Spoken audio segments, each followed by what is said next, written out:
Pwede bang huwag muna kunin ang old age pension sa Canada kahit 65 years old ka na? Hanggang 70 years old po, pwede niyong simulan ang inyong pension. But I know, expression guys yan dito sa Canada, I know, I know everybody's rushing na kunin na ang old age pension pagdating ng 65 years old. Pero ating pag-usapan, pwede bang i-delay? Anong benefit meron kung i-delay at ano yung mga dahilan bakit ko ito i-delay? Okay. Guys, ayon sa website po ng canada.ca, ito po ang full pension na makukuha ninyo. At age 65 to 74 ay $740 per month. Kung age 75 and over ay $814 per month.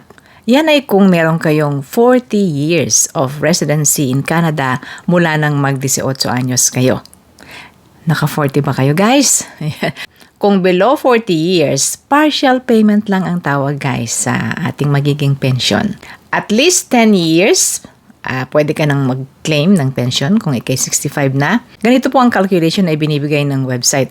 Kung kayo raw ay naka 20 years ng paninirahan sa Canada, 20 i-divide nyo by 40, ibig sabihin ay 50% lang po ng amount na pinakita natin ang makukuha ninyo. Kung kayo ay 65 at naka 20 years kayo sa Canada, ay kalahati lang po ng 740 ang makukuha ninyo. Estimate lang ho natin. So kung 10 years pa lang ang inyong residency sa Canada, i-divide ninyo by 40 yun.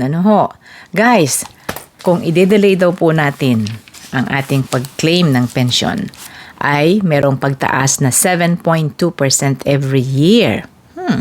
Tataas ng 7.2%. And guys, meron pong sinasabing ganito.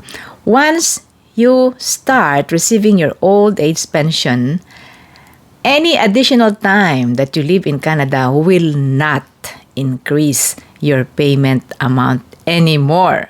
So what can you say po? Delay or di bali na, basta mapakinabangan ko na ngayon.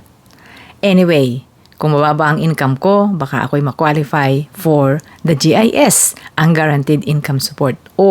Di ba?